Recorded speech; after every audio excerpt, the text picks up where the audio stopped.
this video, I want to talk about links, and I want to talk specifically about the relationships that links one site to another website. So in the early days of the internet, the beginning of Google, the founders of Google, Sergey Brin, Larry Page, were graduate students, and they were working on kind of this hypothesis, this theory about the organization of the internet. So if you think about how in the early days of the web, we would organize websites and start to put a priority on them, there's a lot of different models out there that we could use. And the model of putting a value on a site based on who it's linked to is very similar to like a real estate model.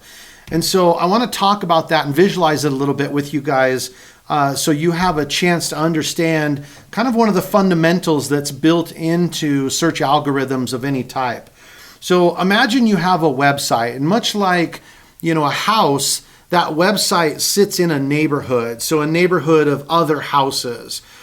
Your value to your home or the property that you live in is really based on the geography of where you're located. You've heard this location, the real estate term, but really it's about proximity to other homes and the quality of those homes, the quality of the infrastructure, the shopping, and the access that you have in the area that you're at, and maybe the exclusivity.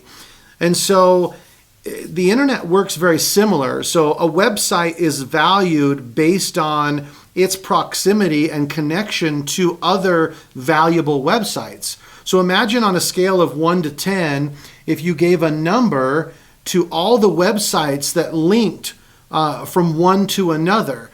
So let's say that we were trying to determine the value of our website, the website here in the middle.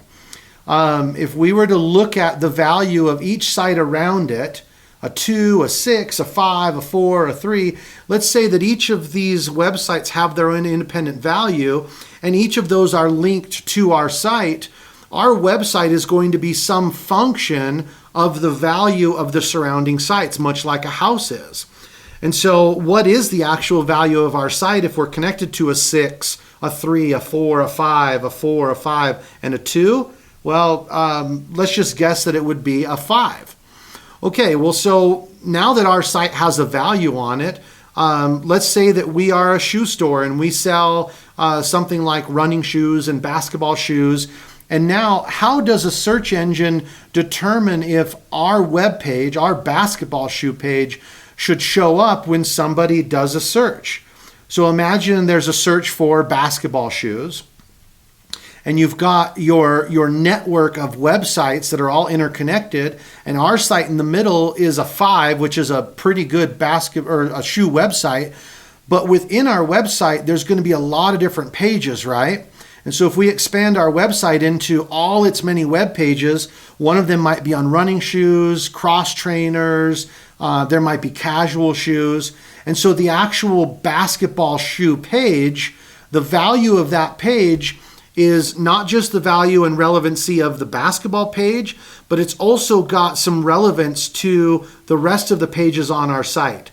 And so a really good web page from a really terrible website is going to rank lower than a mediocre web page on a really good website, if that makes sense. So if I have a website that's a 9, and then I put a page out there that's kind of so-so, it has a much better chance of ranking high than having a really good web page on a site that's a 1. So the quality of your overall site is a big factor in how you rank overall, and that quality just in relationship to who it's connected to, the links or backlinks, you've probably heard people say, links that point to your site. The quality of those links and those partners, those neighbors of yours that link to you is really what determines that value of your website initially. And so sometimes when I'm doing consulting projects or I'm working with customers, people want to know why their site doesn't rank after they've optimized the web pages. They put good content and good images and they've tried to adjust everything so it's very user friendly, but they can't figure out why the search engine doesn't pick them up. And if you are able to take that website and then grab any links and start looking at who links to the website and then zoom out and look at a map much like this one, the problem is typically that if they do have any links at all, those links are coming from 1s and 2s and 3s. Now, originally Google had something called the PageRank algorithm, and it might have been named after Larry Page, it might have been named after Web Page, but the original algorithm was called the PageRank algorithm, and this is fundamentally how the PageRank algorithm worked, is assigning these numbers. And so having a good PageRank would get you a higher ranking. At this point, the algorithm is much more evolved, much more complex, but I, as well as many other people, still believe that there's kind of these fundamentals still baked into it, that big websites, good websites that rank to other good websites are going to have a higher value. Okay, so in the next video, we're going to talk about some of the specific factors, both on page and off page. We'll get to those. But in the next video, we're going to talk about on page factors and really what factors Google's looking at when they're evaluating each one of our web pages. So I'll see you in the next video.